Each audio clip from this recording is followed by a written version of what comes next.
아침 식탁에 앉아 계실 때를 떠올려 보십시오. 많은 분들이 건강을 위해 선택하는 음식이 있습니다. 이건 간에 좋다더라 하면서 챙겨 드시는 차, 달콤한 즙 혹은 보약이라는 이름의 음식 말입니다. 하지만 문제는 그렇게 믿고 드셨던 것들이 오히려 간을 지치게 만들고 있다는 사실입니다. 의도는 분명 건강을 지키기 위함인데 결과는 정반대로 흘러가고 있는 것이죠. 간은 참 묘한 장기입니다. 아픈 티를 잘 내지 않고 묵묵히 일하다가 어느 순간 크게 신호를 보내며 쓰러집니다. 그래서 나는 건강하다고 생각하며 잘못된 음식을 반복해서 드시다가 정작 병원에 와서야 왜 내 간 수치가 이렇게 나쁘죠? 하고 놀라시는 분들을 자주 보게 됩니다. 많은 분들이 착각하는 부분 중 하나는 천연이라는 단어가 붙으면 무조건 몸에 좋다고 믿는 것입니다. 하지만 간은 어떤 것이든 과도하게 들어오면 그것을 해독하고 분해하느라 더 큰 부담을 짊어집니다. 심지어 간에 좋다고 소문난 음식들조차 과량 섭취하거나 특정 상황에서 먹으면 간세포에 독처럼 작용할 수 있습니다. 이건 제가 40년 가까이 진료실에서 수없이 확인한 사실입니다. 예를 들어보겠습니다. 한 어르신은 매일 아침 간 건강에 좋다는 말을 듣고 생즙을 한 컵씩 드셨습니다. 그런데 1년 후 정기검진에서 지방간이 크게 악화된 것을 확인했습니다. 본인은 충격을 받으셨습니다. 아니, 나는 간을 살리려고 그걸 먹은 건데 왜 오히려 망가졌습니까? 라고요. 사실 그 즙에는 당분이 상당히 많았고 간은 그것을 모두 처리하느라 쉴 틈이 없었던 겁니다. 결국 좋은 의도로 시작했지만 결과는 독이 된 셈이죠. 여기서 중요한 깨달음이 있습니다. 좋다고 믿는 것과 실제로 좋은 것은 다르다는 것입니다. 음식에 대해서는 특히 그렇습니다. 간을 돕는다고 알려진 보양식, 특정 차, 건강보조제, 심지어 과일까지도 양과 맥락에 따라 간을 지킬 수도 있고 해칠 수도 있습니다. 이쯤에서 제가 드리고 싶은 작은 팁이 있습니다. 간에 진짜 좋은 습관은 특정 슈퍼푸드가 아니라 오히려 간을 쉬게 해주는 선택입니다. 한두 가지 음식에 의존하기보다 적당한 양, 균형 있는 식단, 그리고 간이 휴식을 취할 수 있는 시간을 주는 것이죠. 이 영상이 도움이 되셨다면 구독과 좋아요 눌러주세요. 작은 실천이 건강을 바꿀 수 있습니다. 이제 우리는 왜 이런 착각이 생겨났고 간이 실제로 어떤 일을 하고 있기에 이런 결과가 나타나는지 알아보려고 합니다. 여러분이 매일 접하는 음식 선택이 어떻게 간을 살리기도 하고 망치기도 하는지 그 실체를 하나씩 밝혀드리겠습니다. 간을 떠올리면 대부분 술 마시면 손상되는 장기 정도로 생각하십니다. 그러나 간이 하는 일은 그보다 훨씬 더 많습니다. 실제로는 400가지가 넘는 기능을 맡고 있지요. 그 중에서도 가장 중요한 두 가지는 해독과 대사입니다. 우리가 먹는 음식, 마시는 음료, 복용하는 약까지 모두 간을 거쳐야 몸속에 흡수되거나 배출됩니다. 그래서 간은 말 그대로 몸의 정화소이자 화학 공장이라 할 수 있습니다. 문제는 이렇게 중요한 간이 늘 묵묵히 일만 한다는 것입니다. 다른 장기들은 아프면 금세 신호를 보내지만 간은 늦게까지 침묵합니다. 그래서 환자분들 중에는 나는 멀쩡한데 왜 수치가 이렇게 높죠? 라며 의아해하는 경우가 많습니다. 사실은 그동안 계속 과로를 견디다가 이제 한계에 다다른 것이지요. 여러분이 드시는 음식 하나하나가 간을 어떻게 움직이게 하는지 예를 들어보겠습니다. 우리가 밥을 먹으면 간은 포도당을 저장하고 필요할 때마다 혈당을 일정하게 유지하도록 내보냅니다. 기름진 음식을 먹으면 간은 지방을 분해하고 단백질을 먹으면 아미노산을 해독하고 재활용합니다. 즉, 간은 단순히 좋다 나쁘다를 판단하는 기관이 아니라 어떤 것이든 받아서 정리하는 책임을 지고 있는 셈입니다. 그런데 이 과정에서 간이 가장 힘들어하는 것이 있습니다. 바로 과도한 양과 잘못된 조합입니다. 예를 들어 술과 기름진 안주를 함께 먹는 것은 2배의 부담을 주지요. 하지만 의외로 많은 분들이 모르고 지나치는 것이 있습니다. 바로 건강식품이라는 이름을 단 고농축 음료나 추출물입니다. 몸에 좋을 거라 믿지만 간은 그것을 분해하고 대사하는 과정에서 오히려 더 큰 스트레스를 받습니다. 한 번은 60대 여성 환자분이 계셨습니다. 늘 피곤해서 주변 권유로 건강즙을 매일 드셨는데 몇 달 지나지 않아 간 수치가 높아졌습니다. 검사 결과 간세포가 손상된 흔적이 보였지요. 환자분은 나는 건강해지려고 마신 건데 왜 이런 결과가 나왔나요? 라고 눈물을 글썽이셨습니다. 여기서 드릴 수 있는 설명은 하나입니다. 간은 여러분의 의도와 상관없이 들어오는 모든 것을 처리해야 한다는 것입니다.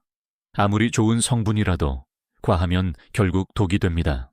또 하나 흥미로운 사실은 학자들 사이에서도 간에 좋은 음식에 대한 논쟁이 끊이지 않는다는 점입니다.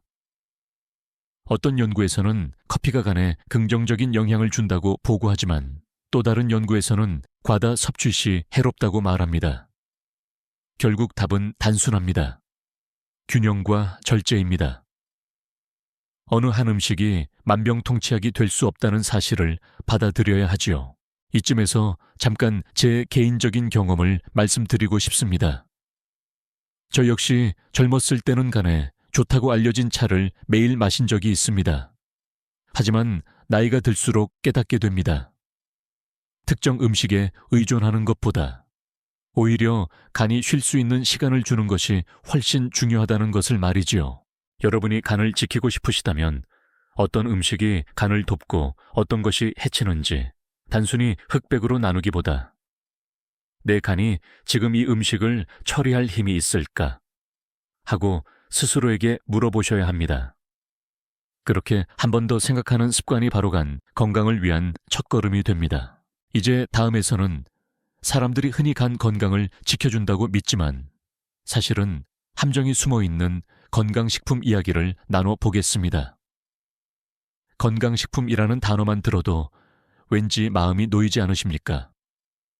포장에 간에 좋다, 해독에 탁월하다 같은 문구가 붙어 있으면 왠지 믿고 먹어야 할 것 같은 생각이 듭니다.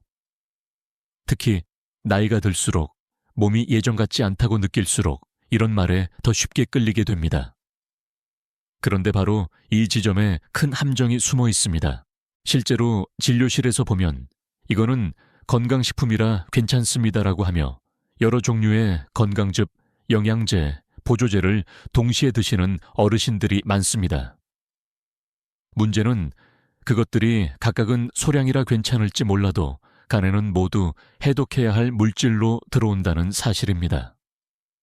간 입장에서는 약이나 술과 똑같이 이를 더 만들어주는 것이지요. 한 70대 남성 환자분이 계셨습니다. 지방간 수치가 점점 나빠져서 원인을 찾아보니 매일 마시는 홍삼 농축액과 여러 가지 건강보조제를 함께 드시고 계셨습니다. 그분은 홍삼은 몸에 좋은 거 아닌가요? 텔레비전에서 그렇게 말하던데요? 라고 되물으셨습니다. 하지만 농축된 사포닌 성분은 오히려 간세포에 부담이 될 수 있고 다른 보조제와 함께 섞이면서 예기치 않은 독성을 일으킨 겁니다. 여기서 우리가 깨달아야 할 것은 천연이라는 말이 안전을 보장하지 않는다는 것입니다.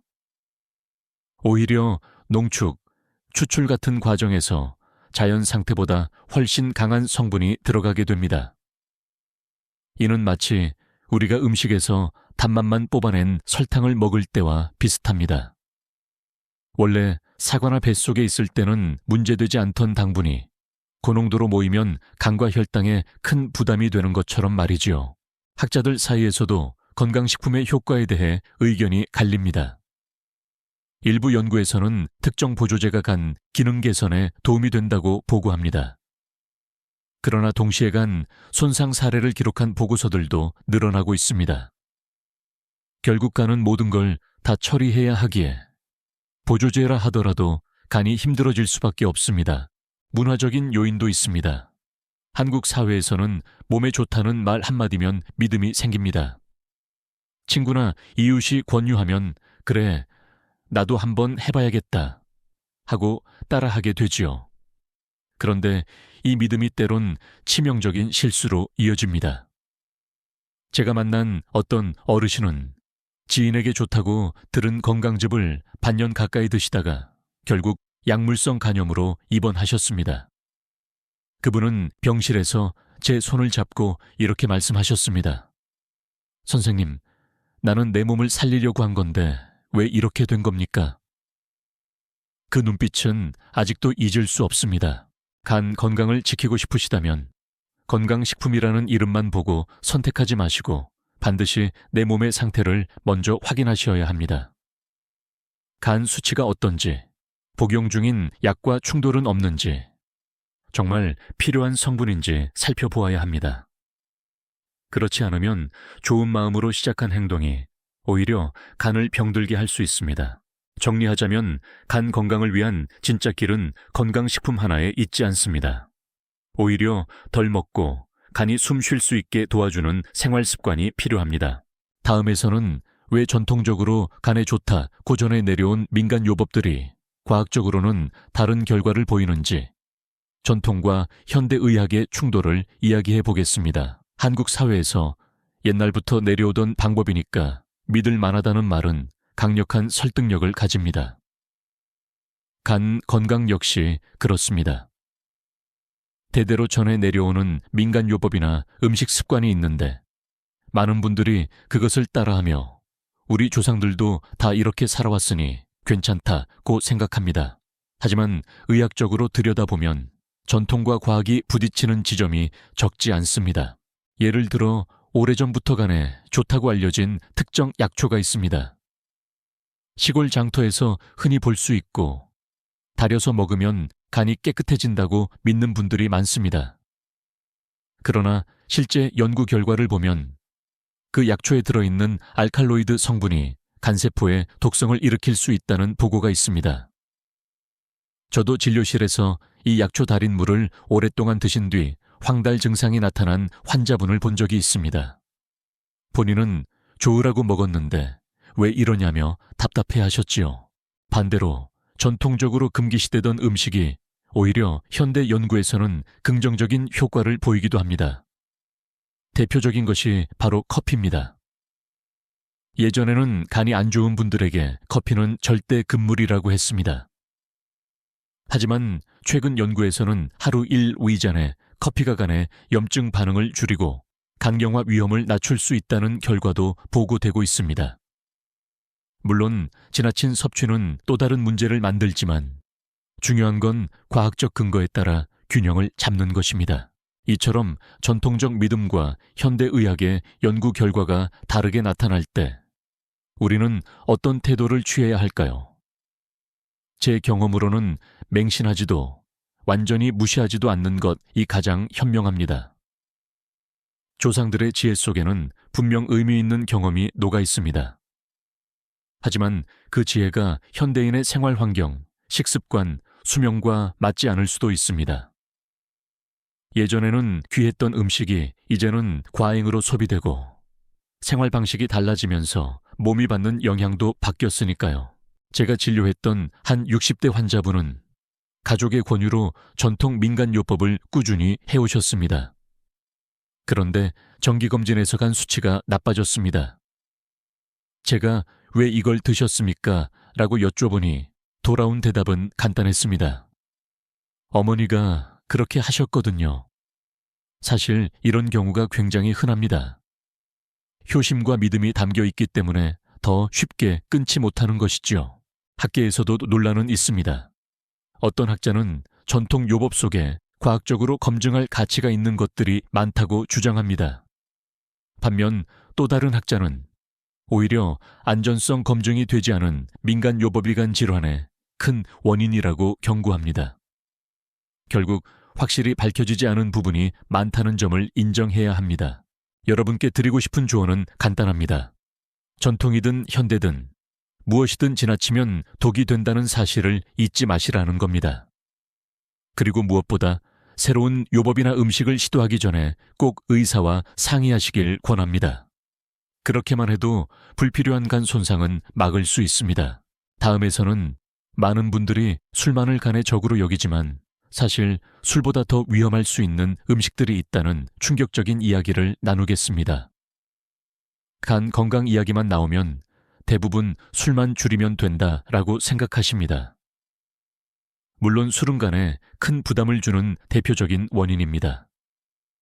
하지만 의외로 술보다 더 교묘하게 간을 지치게 하는 음식들이 있습니다.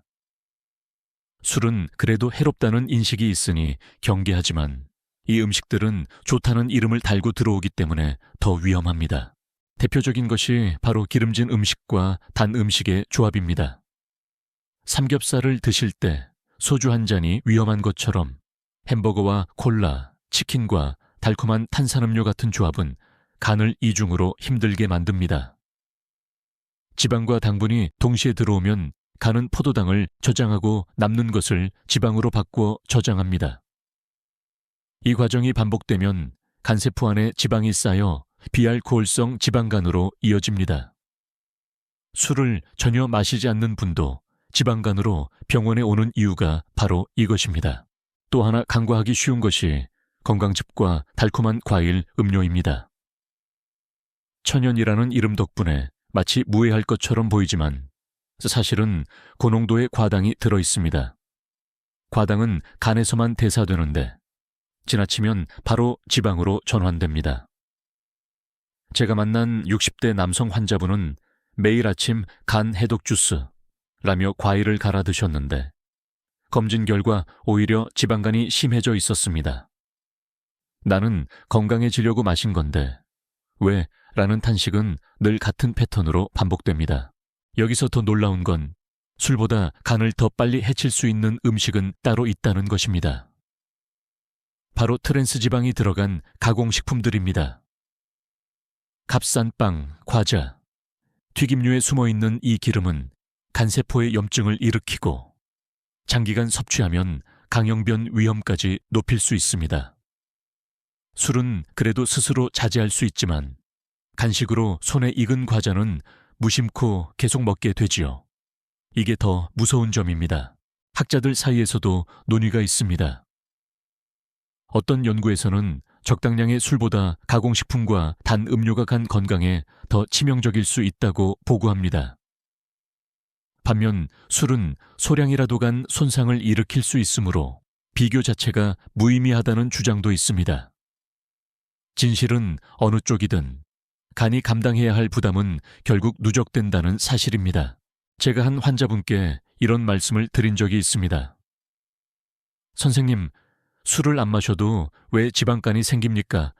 라고 물으셔서 저는 가는 술만 싫어하는 게 아니라 과식, 과당, 가공식품 모두 싫어합니다. 라고 답했습니다.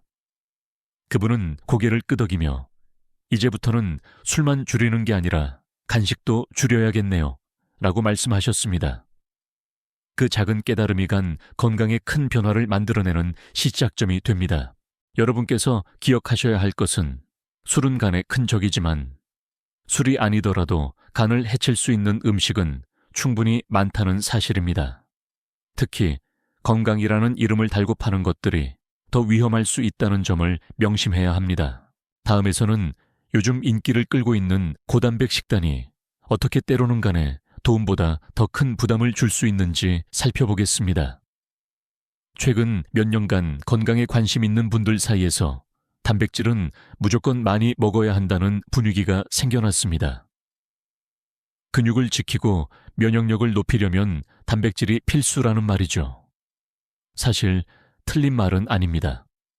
그러나 문제는 과유불급 고요부지입니다. 단백질 역시 지나치면 간에 큰 부담을 줄 수 있습니다. 단백질이 몸에 들어오면 소화 과정을 거쳐 아미노산으로 분해됩니다. 그 다음 이 아미노산은 간으로 들어가 여러 대사 과정을 거치는데 이때 생기는 부산물이 바로 암모니아입니다. 간은 이 암모니아를 해독해 요소로 바꿔 몸 밖으로 배출합니다. 그런데 단백질 섭취량이 과도하면 간은 해독할 양이 폭발적으로 늘어나면서 피로가 쌓입니다. 오랫동안 이런 상황이 반복되면 간세포가 손상될 수 있습니다. 제가 기억하는 환자 한 분은 60대 초반에 헬스클럽을 다니며 단백질 보충제를 매일 드셨습니다. 근육이 줄면 안 된다는 두려움 때문이었습니다. 하지만 몇 달 후 정기검진에서 간 수치가 비정상적으로 높게 나왔습니다. 약물도 술도 하지 않으셨는데 원인을 추적해보니 고단백 식단과 보충제가 문제였습니다. 환자분은 놀라며 말씀하셨습니다. 아니, 나는 건강해지려고 한 건데 왜 간이 망가졌습니까? 바로 이것이 잘못된 믿음의 결과입니다. 학자들 사이에서도 의견이 엇갈립니다. 일부 연구에서는 적정량의 단백질이 간 기능 회복에 도움이 된다고 합니다. 반면 이미 간이 약해진 환자에게 고단백 식단은 오히려 상태를 악화시킬 수 있다는 연구도 있습니다. 결국 답은 균형입니다. 단백질이 필요하지만 자신의 간 상태와 나이에 맞는 양을 지켜야 하는 것이지요. 또 하나 간과하기 쉬운 점이 있습니다. 단백질은 음식 자체로도 충분히 섭취할 수 있는데 불필요하게 구농축 보충제를 추가하는 경우가 많다는 겁니다. 특히 운동 후엔 반드시 단백질 파우더를 먹어야 한다는 광고 문구에 현혹되기 쉽습니다. 하지만 실제로는 균형 잡힌 식사만으로도 충분한 경우가 많습니다. 오히려 보충제의 첨가물이나 농축된 아미노산이 간을 지치게 하는 것이 문제입니다. 저도 젊은 시절에는 환자분들께 단백질은 많이 드셔야 합니다 라고 단순하게 말씀드린 적이 있습니다. 그러나 세월이 흐르고 더 많은 사례를 접하며 깨닫게 됩니다. 단백질은 많이가 아니라 적정하게 먹는 것이 중요하다는 사실을요. 여러분께 권하고 싶은 방법은 간단합니다. 식탁 위에서 다양한 식품군을 통해 단백질을 섭취하시되 보충제는 꼭 필요할 때만 의사와 상의 후 사용하시는 것입니다. 특히 이미 간 수치가 좋지 않으신 분들은 고단백 식단이 독이 될 수 있음을 꼭 기억하셔야 합니다. 다음에서는 숨어있는 간의 더 큰 적, 바로 설탕과 가공식품이 어떻게 간을 조용히 공격하는지 깊이 알아보겠습니다. 간 건강을 해치는 주범으로 술은 많이들 알고 계시지만 의외로 더 교묘하고 흔하게 간을 공격하는 것이 있습니다. 바로 설탕과 가공식품입니다. 특히 건강 주스라는 이름으로 포장된 달콤한 음료나 영양 간식이라고 소개되는 가공식품들은 간에 치명적인 영향을 줄 수 있습니다. 설탕은 몸속에서 포도당과 과당으로 나뉘어 흡수됩니다. 이 중 포도당은 세포 전체에서 사용되지만 과당은 간에서만 대사됩니다. 과당이 과도하게 들어오면 간은 그것을 지방으로 전환시키고 저장합니다. 결국 시간이 지나면서 간 안에 지방이 쌓이고 지방간이 생기며 나아가 염증과 섬유화로 진행할 수 있습니다. 제가 진료했던 한 70대 여성 환자분은 나는 콜라는 안 마시고 건강 주스만 마십니다 라고 자랑스럽게 말씀하셨습니다. 하지만 검사 결과는 충격적이었습니다. 오히려 지방간이 진행되어 있었던 것입니다. 원인은 매일 아침 갈아 마신 과일 주스였습니다. 과일 자체는 좋지만 즙으로 만들면 당분이 한 번에 들어와 가니 감당하지 못하게 된 것이죠. 가공식품도 마찬가지입니다. 흔히 드시는 빵, 과자, 아이스크림에는 단순당과 트랜스 지방이 숨어 있습니다. 단맛은 간을 지치게 하고 트랜스 지방은 염증을 촉진합니다. 이 두 가지가 함께 작용하면 술보다 더 무섭게 간을 공격할 수 있습니다. 특히 밤마다 TV 보면서 과자 한 봉지를 드시는 습관은 겉으론 별일 없어 보여도 간에는 큰 상처를 남깁니다. 학계에서도 이 부분은 논란이 거의 없습니다. 대부분의 연구가 과도한 당분 섭취는 간 질환의 핵심 원인이라고 보고합니다. 다만 과일 같은 천연식품에서 얻는 자연스러운 당은 적정량일 때 큰 문제가 되지 않는다는 점에서 차이가 있습니다. 결국 어떤 형태로 얼마만큼 섭취하느냐가 결정적인 요소입니다. 제가 늘 강조하는 말씀이 있습니다. 간은 여러분이 좋아하는 음식을 싫어합니다. 단 음식, 기름진 음식, 자극적인 음식은 입에는 즐겁지만 간에는 고통입니다. 반대로 간이 좋아하는 것은 밋밋한 채소, 담백한 단백질, 충분한 물입니다. 이 사실을 기억하면 선택이 조금은 달라집니다. 어떤 환자분은 이렇게 말씀하셨습니다. 선생님, 저는 술도 안 마시는데 왜 간이 나빠졌을까요? 저는 그분께 하루 식단을 물었습니다.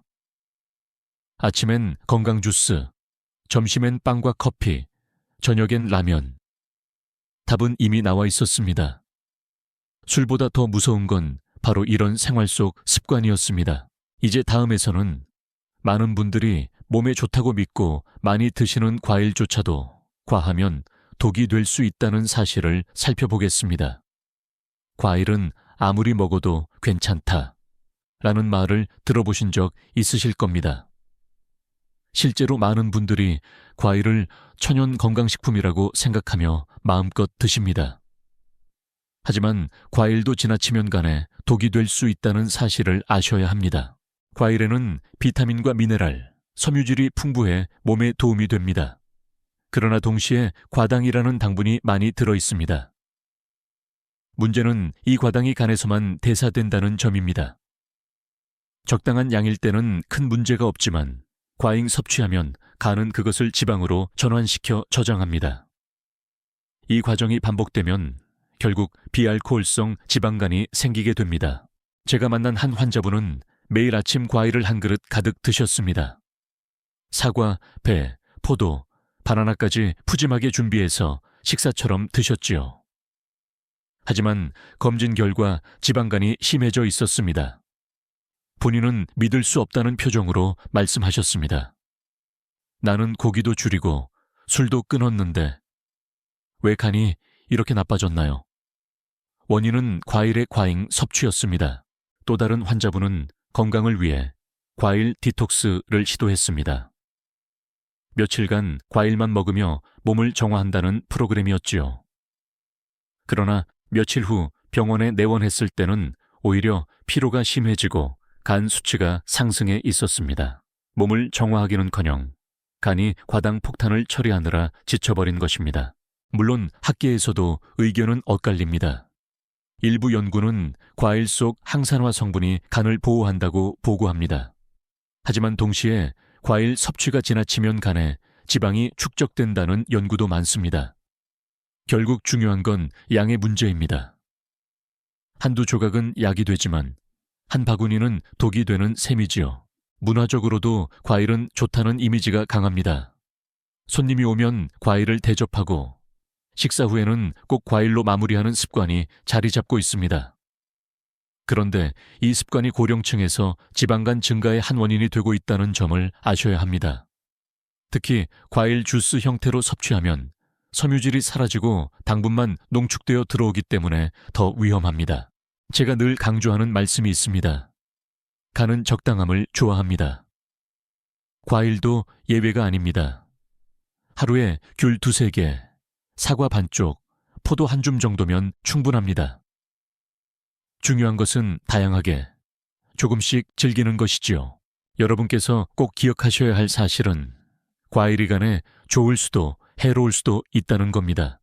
의도는 같아도 양과 방식에 따라 결과는 달라집니다. 이제 다음에서는 많은 분들이 몸에 좋다고 믿으며 드시는 보약과 한약재가 때로는 간에 치명적인 독이 될 수 있다는 이야기를 나누겠습니다. 한국 문화에서 빠질 수 없는 것이 바로 보약과 한약재입니다. 몸이 지치거나 피곤할 때 또는 환절기에 건강을 지키고 싶을 때 많은 분들이 한약을 찾습니다. 간에 좋다는 말이 붙으면 더욱 믿음이 갑니다. 그러나 안타깝게도 이 보약이 오히려 간을 해치는 경우가 적지 않습니다. 실제로 진료실에서 만난 환자 중 상당수가 보약을 드신 뒤 간 수치가 급격히 나빠져서 찾아오셨습니다. 어떤 분은 약재가 여러 가지 섞인 보약을 몇 달 동안 드셨다가 황달 증세가 생겼습니다. 검사 결과 약물성 간염이었습니다. 본인은 놀라며 말씀하셨습니다. 나는 내 몸을 살리려고 먹은 건데 왜 이렇게 됩니까? 이 상황은 매우 흔하게 일어납니다. 문제는 간이 모든 것을 처리하는 장기라는 점입니다. 보약에 들어있는 수십 가지 약재가 동시에 간으로 들어오면 간은 그것들을 해독하고 분해하느라 혹사당합니다. 일부 약재는 간세포에 직접 독성을 줄 수도 있습니다. 특히 이미 간이 약해진 상태라면 작은 양도 큰 손상을 일으킬 수 있습니다. 학계에서도 논란은 있습니다. 일부 연구는 특정 한약재가 간 기능 회복에 도움을 준다고 보고합니다. 하지만 동시에 약물성 간 손상의 주요 원인 중 하나로 한약을 꼽는 연구도 많습니다. 아직 충분히 검증되지 않은 약재들이 많기 때문에 안전성을 확신할 수 없다는 것이 문제입니다. 제가 기억하는 환자 한 분은 친척의 권유로 간에 좋다는 보약을 꾸준히 드셨습니다. 그런데 정기검진에서 간 기능 수치가 2배 이상 올라 있었습니다. 제가 이유를 설명드리자 그분은 조용히 말씀하셨습니다. 저는 그냥 가족이 걱정해서 먹으라고 해서 먹었을 뿐인데 가족의 마음과 효심이 담겨 있었지만 결과는 간을 해친 셈이었습니다. 이런 경우를 막으려면 어떻게 해야 할까요? 첫째, 한약이나 보약을 드시기 전에는 반드시 간 상태를 확인하셔야 합니다. 둘째, 이미 간 수치가 좋지 않다면 섣불리 드시지 마시고 반드시 전문가와 상의해야 합니다. 셋째, 좋다는 말만 듣고 무조건 시작하지 말고 내 몸이 감당할 수 있는지를 먼저 물어야 합니다. 간 건강을 지키는 길은 특정 보약 하나에 있지 않습니다. 오히려 무리하지 않고 간이 쉴 수 있도록 도와주는 균형 잡힌 생활 습관에 있습니다. 이제 다음에서는 우리가 놓치기 쉬운 간이 보내는 작은 신호들을 알아보겠습니다. 눈, 피부, 소화 상태에서 드러나는 조용한 SOS를 어떻게 읽어야 하는지 말씀드리겠습니다. 간은 참 묘한 장기입니다.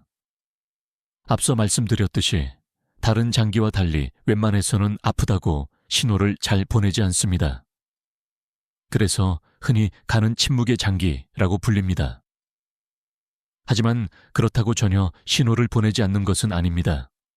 간은 나름대로 조용하고 은근한 방식으로 도움을 요청합니다. 우리가 그것을 알아차리느냐, 못 알아차리느냐가 관건일 뿐이지요. 가장 대표적인 신호는 피부와 눈에서 드러납니다. 거울을 보실 때 눈이 노랗게 변하거나 피부가 칙칙하고 거칠어졌다면 간이 제 역할을 하지 못하고 있다는 신호일 수 있습니다. 황달까지는 아니더라도 미묘하게 안색이 어두워지고 눈이 탁해 보일 때가 있지요. 이런 작은 변화가 바로 간의 SOS입니다. 또 하나 흔히 나타나는 증상이 피로감입니다. 충분히 쉬었는데도 늘 몸이 무겁고 아침에 일어나도 개운하지 않은 경우 간이 과로하고 있을 가능성이 있습니다. 간이 제 역할을 못하면 에너지를 효율적으로 공급하지 못해 쉽게 피로를 느끼게 됩니다. 소화 불량도 중요한 단서가 됩니다. 특별히 위에 큰 이상이 없는데도 음식이 더부룩하고 소화가 잘 안 된다면 간에서 담즙 분비가 원활하지 않기 때문일 수 있습니다. 특히 기름진 음식을 먹고 나서 속이 더부룩하다면 간 건강을 의심해봐야 합니다. 제가 만난 한 환자분은 평소 대수롭지 않게 생각했던 증상들이 있었습니다. 피부에 잦은 가려움, 이유 없는 피로, 소화불량, 잦은 어깨 통증까지. 그냥 나이 들어서 그렇다고 생각했지만 검사 결과 간 수치가 상당히 높게 나와 있었습니다. 그분은 놀라며 말씀하셨습니다. 저는 술도 안 마시는데 왜 그렇죠? 사실 술만이 문제가 아니라 간은 여러 원인으로 손상될 수 있고 몸은 작은 신호를 계속 보내고 있었던 겁니다. 학자들 사이에서도 아직 논쟁이 있습니다. 예를 들어 피로와 간 건강에 직접적인 연관성을 두고 일부는 강하게 주장하지만 다른 학자들은 간 외에 다른 원인도 많으니 단정하기 어렵다고 말합니다. 그러나 임상 현장에서 환자들을 만나보면 간이 나빠질 때 분명히 공통적인 신호들이 보입니다. 여러분께 드리고 싶은 말씀은 간단합니다. 작은 변화라도 무시하지 말라는 것입니다. 피부톤, 눈빛, 소화 상태, 피로감. 이런 일상적인 변화들이 쌓이면 간이 보낸 작은 편지일 수 있습니다. 이제 다음에서는 간을 정말로 지켜주는 식습관은 무엇인지 과학적으로 검증된 방법을 함께 살펴보겠습니다. 많은 사람들이 믿는 간에 좋다는 음식이 아니라 실제로 간을 보호하는 생활 속 비밀을 나누겠습니다. 이제 중요한 질문을 드려야 할 때입니다. 그렇다면 간을 지키기 위해 우리가 반드시 지켜야 할 진짜 식습관은 무엇일까요? 많은 분들이 특정 음식 하나만 잘 챙기면 된다고 믿으시지만 진실은 훨씬 단순하면서도 기본에 충실합니다. 첫째, 적정량을 지키는 것입니다. 간은 과도한 양을 가장 싫어합니다. 아무리 좋은 음식이라도 많이 먹으면 독이 됩니다.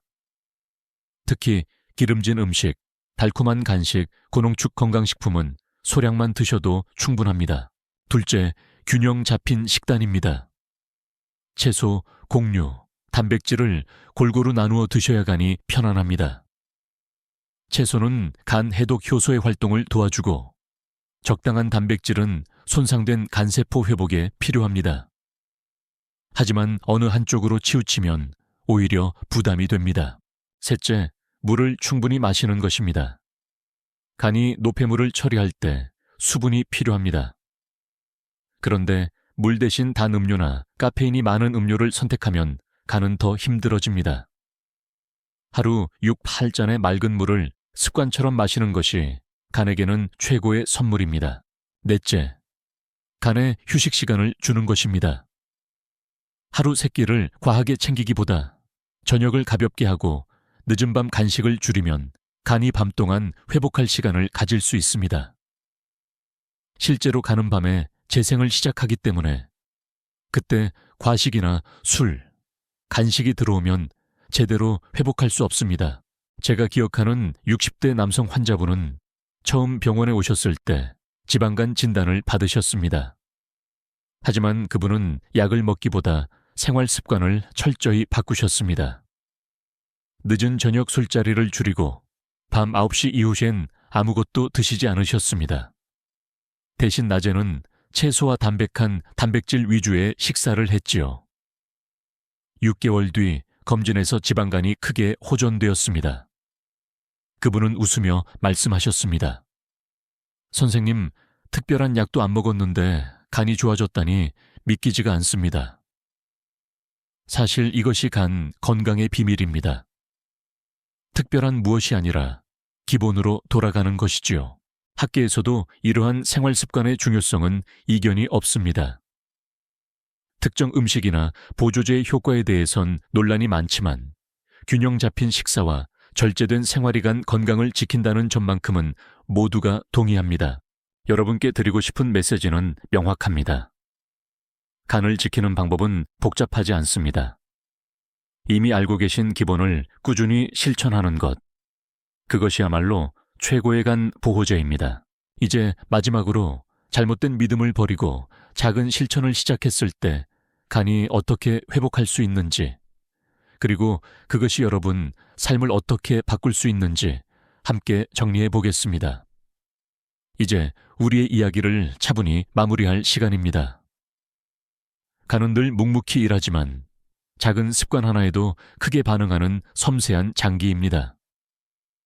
그동안 간에 좋다는 말을 믿고 선택했던 음식들이 사실은 간을 지치게 했다는 사실, 조금은 충격적으로 다가오셨을 겁니다. 그러나 실망하지 마십시오. 지금부터라도 바꿀 수 있고 그 변화는 생각보다 빠르게 간에 전해집니다. 저는 종종 환자분들께 이렇게 말씀드립니다. 간은 참 고마운 장기입니다.